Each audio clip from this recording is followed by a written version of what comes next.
हम में से कुछ भारतीयों की बड़ी खराब आदत होती है पान खाकर पीक को इधर उधर फेंकने की। आप सड़कों पर देख लीजिए, ऑफिसेज में देख लीजिए, ये पान चबाकर इधर उधर थूकने वालों की बनाई हुई पेंटिंग्स हर जगह दिख जाती हैं। लेकिन एक आदमी ऐसा था जिसने पान चबाकर उसकी पीक किसी सड़क पर नहीं फेंकी। उसने ये पीक फेंकी एक ऑफिस के कॉन्फ्रेंस रूम के कूड़ेदान में, वो भी सबके सामने। और वो कंपनी इंडिया में भी नहीं थी, वो कंपनी थी अमेरिका में। वो कोई छोटी मोटी कंपनी नहीं थी, वो कंपनी थी अमेज़ॉन। और उसने ये काम अपने जूनियर्स के सामने नहीं किया, उसने ये काम किया अमेज़ॉन के फाउंडर और ओनर जेफ बेजो के सामने। लेकिन जेफ बेजो ने कभी भी उस आदमी को नौकरी से नहीं निकाला। उल्टे जेफ बेजो उसे कहते रहे कि भाई तुम इस नौकरी में बने रहो, और उसे बनाए रखने के लिए उसे ढेर सारी प्रमोशन और इंक्रीमेंट भी देते रहे। आप कहेंगे फेंकने की हद होती है, लेकिन दोस्तों मैं फेंक नहीं रहा। फेंक तो वो रहा था पान की पीक जिसकी मैं बात कर रहा हूं। तो वो बंदा तमिलनाडु के एक छोटे से गांव से पान खाते खाते कैसे अमेज़ॉन के टॉप मैनेजमेंट में पहुंच गया, इसकी यात्रा बड़ी दिलचस्प है। तो आज हम कहानी सुनेंगे रमन श्रीनिवासन की। हमारे ये जो रमन भाई साहब हैं, इनका जन्म तमिलनाडु के एक छोटे से गांव में हुआ था। उस गांव का नाम था मन्नारा कोइल। उस गांव में सिर्फ 3000 लोग रहा करते थे। रमन के 4 भाई बहन थे। रमन जब सिर्फ 14 साल के थे तभी उनके साथ एक ट्रेजेडी हुई। उनके पिता की अचानक डेथ हो गई, और पिता की मृत्यु के बाद उनके घर में आमदनी का सिर्फ एक ही स्रोत बचा। वो था रमन की दादी को मिलने वाली पेंशन, जो सिर्फ 500 रुपए थी।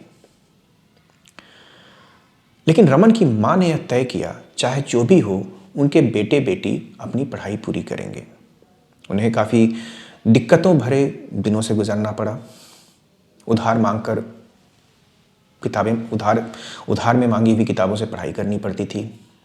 स्ट्रीट लाइट्स के नीचे पढ़ना पड़ता था। कई बार अच्छा खाने के लिए पैसे नहीं होते थे। लेकिन रमन के साथ एक अच्छी बात यह थी कि उनका पढ़ाई लिखाई में काफ़ी मन लगता था। रमन ने जब 12वीं कक्षा का एग्ज़ाम दिया तो कुछ दिनों के बाद उनके स्वर्गीय पिता के दोस्त ने उनसे पूछा कि क्या तुम्हें अपना रिजल्ट पता है। और उस समय रिजल्ट्स सिर्फ अखबारों में छपा करते थे, और रमन के पास अखबार खरीदने के लिए पैसे नहीं थे। तो रमन ने कहा कि उन्हें अपना रिजल्ट नहीं पता। तो उनके चाचा ने उनसे कहा कि तुम्हारा पूरे स्टेट में 13वां रैंक आया है। इतने अच्छे रैंक के बाद रमन अब मेडिकल और इंजीनियरिंग दोनों जगह अप्लाई कर सकते थे। लेकिन दिक्कत यह थी कि दोनों जगह अप्लाई करने के लिए उनके पास पैसे नहीं थे। तो उनके चाचा ने उनको पैसे दिए ताकि वो दोनों जगह अप्लाई कर सकें, और रमन का दोनों जगह सिलेक्शन हो गया। अब किस में जाएं, मेडिकल में या इंजीनियरिंग में, यह चुनना बड़ा मुश्किल काम था, क्योंकि मेडिकल का कॉलेज उनके घर से सिर्फ 30 किलोमीटर दूर जिला मुख्यालय यानी डिस्ट्रिक्ट हेडक्वार्टर में था। वहाँ रहना, वहाँ खाना पीना, वहाँ पढ़ाई करना, सब कुछ थोड़ा सस्ता था। वो माँ के बिल्कुल नज़दीक रहते, और 4 साल के बाद वो पैसे भी कमाने लगते। लेकिन इंजीनियरिंग का कॉलेज सैकड़ों किलोमीटर दूर मद्रास यानी चेन्नई में था। वहाँ रहना, वहाँ खाना पीना, वहाँ पढ़ाई करना, सब कुछ बहुत महंगा था। तो रमन ने आसान रास्ता चुना और वो मेडिकल कॉलेज में चले गए। अरे नहीं, आसान रास्ता चुनने वालों की कहानियां कौन सुनता है। तो रमन ने सोचा कि अगर वो मेडिकल में एडमिशन लेते हैं तो हो सकता है कि वो अपने ज़िले में ही डॉक्टर बन जाए, और उनकी पूरी ज़िंदगी उनके ज़िले यानी उनके डिस्ट्रिक्ट में ही बीत जाए। तब उनको बाहरी दुनिया को जानने का, उसे परखने का मौका नहीं मिलेगा। एक दिन उनकी माँ ने उनसे कहा, कल्याणी, जो लोग चेन्नई या फिर बाहर की दुनिया में रहते हैं वो भी तुम्हारी ही तरह खाना खाते हैं, तुम्हारी ही तरह 2 पैरों पर चलते हैं। उनमें और तुम में बस एक ही फ़र्क है, वो ये है कि तुम्हारे पास पैसे की कमी है, लेकिन तुम्हारी गरीबी कभी भी तुम्हारी कमजोरी नहीं बननी चाहिए। मां की बात सुनकर रमन ने एक आदत बनाई। वो आदत थी कठिन रास्ता चुनने की। लेकिन दोस्तों, कठिन रास्ता चुनना आसान तो नहीं होता, लेकिन रमन के लिए यह बहुत ही आसान था। आसान इसलिए था क्योंकि रमन के पास कुछ खोने का डर नहीं था। उन्हें कुछ खोने का डर इसलिए नहीं था क्योंकि उनके पास कुछ खोने के लिए था भी नहीं। उनके सर पर से पिता का साया हट चुका था, घर पर खाने पीने के पैसे नहीं थे। अगर उन्हें चेन्नई में सफलता नहीं भी मिलती तो वो वापस अपने गांव में आ सकते थे। और दोस्तों, जीरो से शुरू करके वापस जीरो पर आने में कोई नुकसान तो नहीं होता। तो बस हमारे रमन भाई साहब चेन्नई रवाना हो गए। चेन्नई में अन्ना यूनिवर्सिटी में उन्होंने इंजीनियरिंग की पढ़ाई पूरी की। पढ़ाई पूरी करने के बाद उनके पास 2 जॉब ऑफर्स थे। एक जॉब ऑफर था चेन्नई में, दूसरा जॉब ऑफर था मुंबई में। चेन्नई में 4 साल पढ़ाई करने के दौरान उन्होंने चेन्नई को अच्छे से देख लिया था।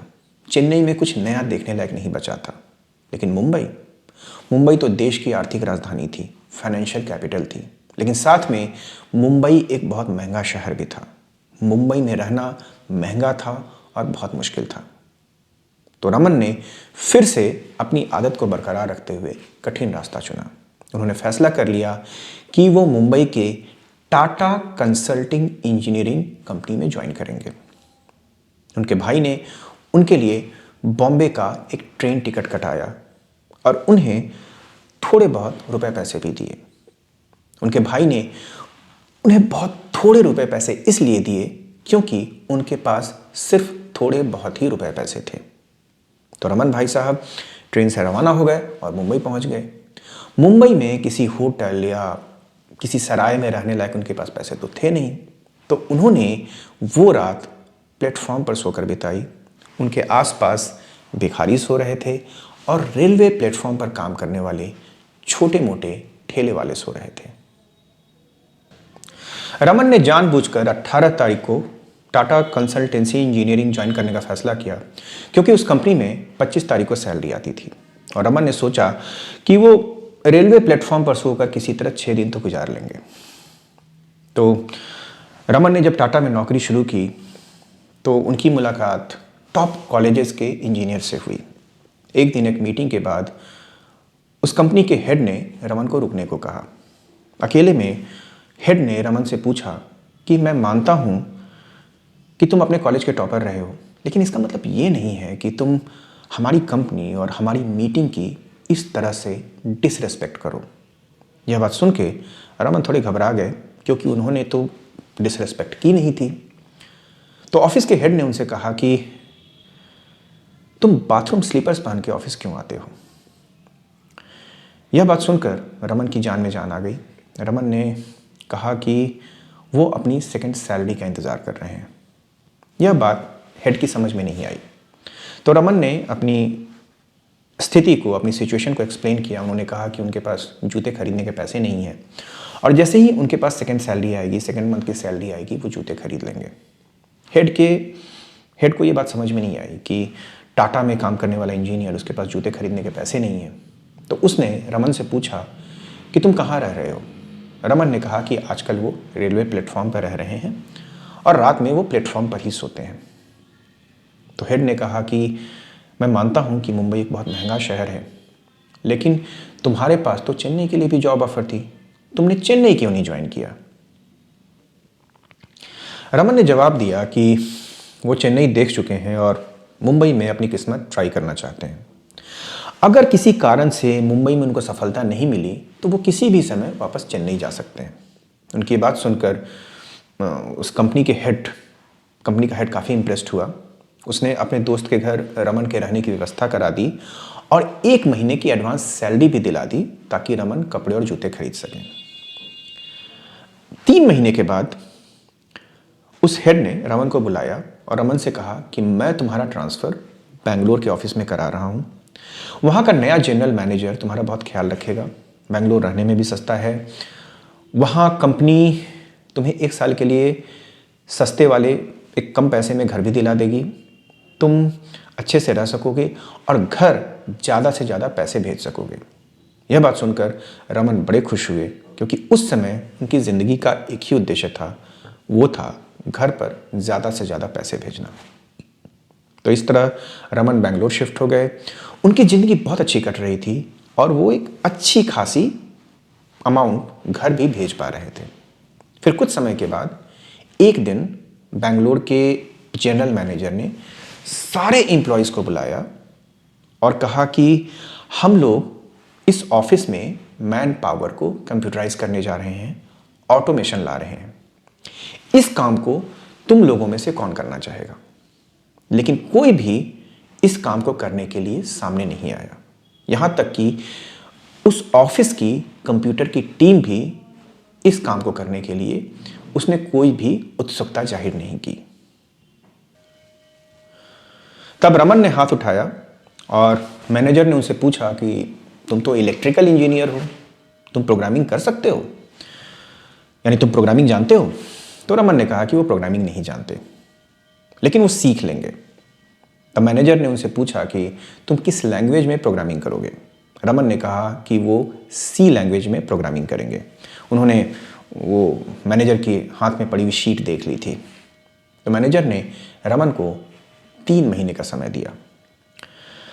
ऑटोमेशन की बात सुनकर ऑफिस के काफ़ी लोग परेशान हो गए, क्योंकि ऑफिस के अधिकतर लोग ऑटोमेशन नहीं चाहते थे। ऑफिस में ये सीनियर्स डिसाइड करते थे कि कौन सा इंसान किस प्रोजेक्ट पर काम करेगा, और इसमें वो काफ़ी फेवरेटिज्म भी प्रैक्टिस किया करते थे। ऑटोमेशन के आने पर उनकी ये पावर छिन सकती थी, और जैसा कि आप जानते हैं, कोई भी इंसान नहीं चाहता कि उसकी पावर छिन जाए। तो खैर, किसी तरह 3 महीने दिन रात मेहनत करके रमन ने प्रोग्रामिंग सीखी और कोड को तैयार कर लिया, जो लगभग 90% 90% सही था। फिर एक दिन जनरल मैनेजर ने सारे लोगों को बुलाया और सब लोगों को यह कहा कि अब ऑफिस में ऑटोमेशन हो चुका है, इसलिए कोई भी मैन पावर खुद नहीं किया करेगा, मैन पावर डिसाइड खुद नहीं करेगा। यह बात सुनकर कई लोग खुश हो गए और कई लोग रमन के दुश्मन भी बन गए। सारे लोगों के जाने के बाद मैनेजर ने रमन को अकेले में बुलाया और रमन को कहा कि अब मैं तुम्हारी सैलरी बढ़ाकर 3600 रुपये से 4000 रुपये महीने कर रहा हूँ, और आज से तुम कंप्यूटर डिपार्टमेंट में काम करोगे।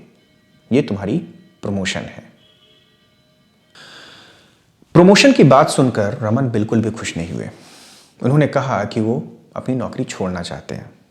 ये बात सुनकर मैनेजर साहब चक्कर खा गए। उन्होंने कहा कि बड़े आदमी आदमी हो यार, तुम्हारे घर पैसे की कमी है और मैं तुम्हें प्रमोशन दे रहा हूं और तुम नौकरी छोड़ना चाहते हो, ऐसा क्यों? तो रमन ने कहा कि देखिए, 3 महीने पहले तक मैं प्रोग्रामिंग के बारे में कुछ भी नहीं जानता था। मैंने अपने बल पर इतना कुछ सीख लिया है जिससे मैं कंपनी का ढेर सारा खर्च बचा सकता हूं। तो मुझे लगता है कि अब मुझे इस काम में फुल टाइम जाना चाहिए। यह बात सुनकर मैनेजर ने कहा कि तुम तो बहुत बड़ा रिस्क ले रहे हो और तुम फेल भी हो सकते हो। तो रमन ने बड़ी शांति से जवाब दिया कि फेल तो मैं हो सकता हूं, लेकिन मेरे पास खोने के लिए फिलहाल कुछ भी नहीं है। यह बात सुनकर मैनेजर ने उनसे कहा कि तुम अपनी नौकरी मत छोड़ो, ऐसा करो कि मैं तुम्हें चेन्नई ऑफिस ट्रांसफ़र कर देता हूं, वहां कोडिंग का बहुत सारा काम है और वहां तुम्हें पैसे भी बहुत अच्छे मिलेंगे। तो इस तरह से घूम फिर कर 1 साल के अंदर रमन न चाहते हुए भी फिर वापस चेन्नई पहुंच गए। चेन्नई में काम करते करते कल्याण रमन ने अपने काम करने का एक तरीका भी डेवलप किया, और उनके काम करने के तरीके में कुछ खास बातें थी। पहली तो यह कि रमन मानते थे कि हर समस्या का समाधान निकालना मुमकिन है, हर प्रॉब्लम का आप सॉल्यूशन निकाल सकते हैं। भगवान कभी भी आपको ऐसी प्रॉब्लम में नहीं डालेगा जिसका सॉल्यूशन आप नहीं निकाल सकें। रमन का सारा काम डेटा से रिलेटेड था और अपने इस एटीट्यूड के कारण जो भी प्रॉब्लम आती थी उसको वो किसी न किसी तरह मेहनत करके, दिमाग लगा के, पढ़ाई करके सॉल्व कर ही लेते थे। दूसरी बात यह थी कि रमन का मानना था कि परिणाम के बारे में ज़्यादा चिंता करने से अच्छा है कि आप अपने काम पर फोकस करें। अगर आप अच्छा आउटपुट चाहते हैं तो आपका इस बात पर ध्यान रहना चाहिए कि आपका इनपुट बहुत अच्छा हो। जितना अच्छा इनपुट होगा ऑटोमेटिकली उतना ही अच्छा आउटपुट होगा। एक बार जब आपने अपना लक्ष्य, अपना गोल डिसाइड कर लिया तो आप लक्ष्य के बारे में सोचना बंद कर दें और पूरी शिद्दत से अपने काम पर फोकस करें। कल्याण रमन श्रीमद् भागवत गीता को अपना सबसे बड़ा शिक्षक मानते हैं और वो श्री कृष्ण का कहा गया एक श्लोक अक्सर कोट किया करते हैं, कर्मण्येवाधिकारस्ते मां फलेषु कदाचन मां कर्मफल हेतुर्भूर्मा ते संगोत्सव कर्मणि। इसका मतलब है कर्मण्येवाधिकारस्ते, कर्म में ही तुम्हारा अधिकार है, मांग फलेषु कदाचन, फल पर कभी नहीं। इसका मतलब यह हुआ कि आप जो काम कर रहे हैं सिर्फ उसी पर आपका कंट्रोल है, उसका परिणाम क्या निकलेगा इस पर आपका ज़्यादा कंट्रोल नहीं है। इसलिए मन ला के काम करें और परिणाम की चिंता, फल की चिंता आप भगवान पे छोड़ दें। अपने इस एटीट्यूड के कारण रमन चेन्नई ऑफिस में काफ़ी तेज़ी से तरक्की करते चले गए और कुछ समय के बाद उन्हें 1 साल के प्रोजेक्ट के लिए उनकी कंपनी ने स्कॉटलैंड भेज दिया। स्कॉटलैंड में भी उनका काम बहुत अच्छा रहा। वहाँ भी साल बीतते बीतते उनके क्लाइंट ने उन्हें एक बहुत ही अच्छा जॉब ऑफर कर लिया। यह बात बताने के लिए एक दिन उनके मैनेजर ने उन्हें अपने केबिन में बुलाया। मैनेजर ने रमन से कहा कि मेरे पास तुम्हारे लिए एक अच्छी खबर है और एक बुरी खबर है।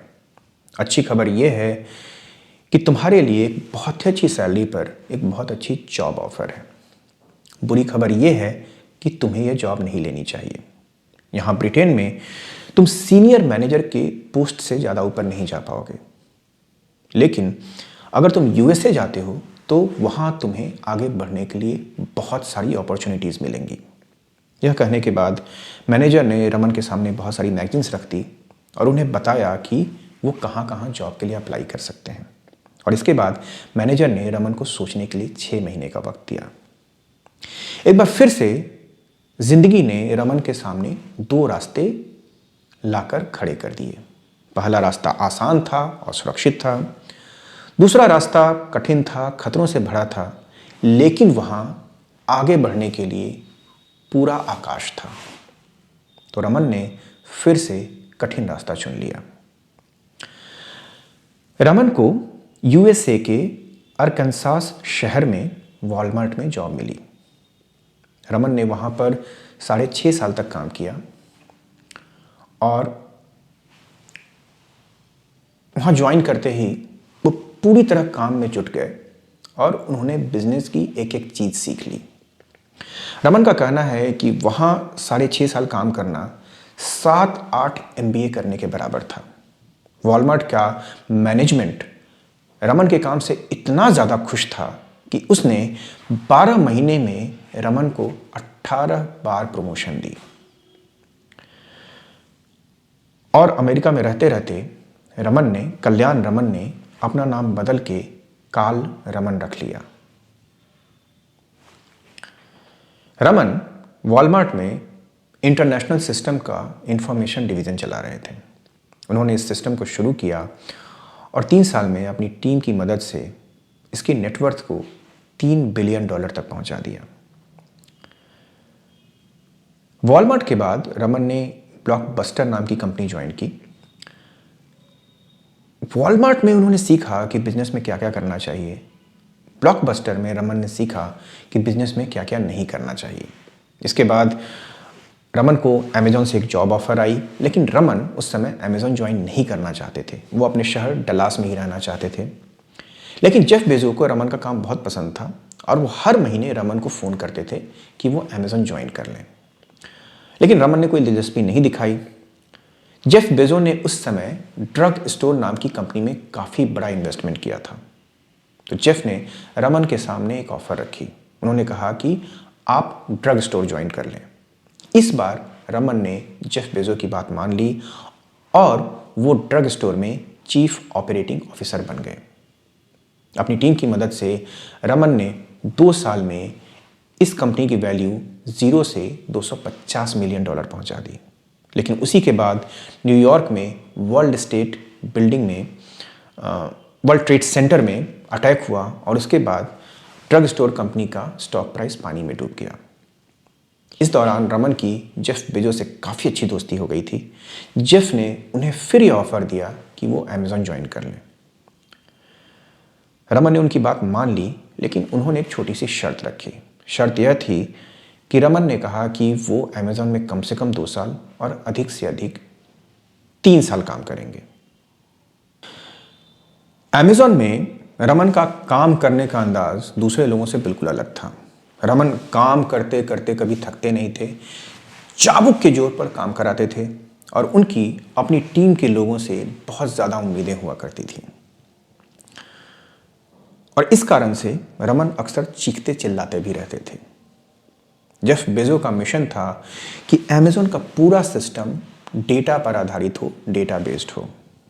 रमन ने जेफ बेजो के इस मिशन को 18 महीने में पूरा करके दिखा दिया। दोस्तों, यहाँ मैं याद दिला दूं कि कार्ल रमन ने कभी भी कंप्यूटर इंजीनियरिंग की पढ़ाई नहीं की थी। उन्होंने TCE बेंगलोर में काम करते वक्त खुद अपने बल पर कंप्यूटर प्रोग्रामिंग सीखी थी और आज वही शख्स दुनिया में उभरती सबसे बड़ी कंपनी का डेटा सिस्टम, पूरा का पूरा डेटा सिस्टम डेवलप कर रहा था। रमन ने अमेज़न में ऐसे ऑटोमेटेड टूल्स बनाए जिनके कारण कस्टमर सीजनल ट्रेंड, पुराना परचेजिंग बिहेवियर और कितने कस्टमर उस समय कौन सा प्रोडक्ट खरीद रहे हैं, इन सारे कारणों के आधार पर प्रोडक्ट सिलेक्ट कर सकते थे। रमन की टीम ने प्राइसिंग बॉट्स का सॉफ्टवेयर भी डेवलप किया जो चारों ओर वेब में छा जाते थे, कॉम्पिटिटर्स की प्राइस की जासूसी करते थे और उसी हिसाब से अमेज़न की कीमतें तय करते थे।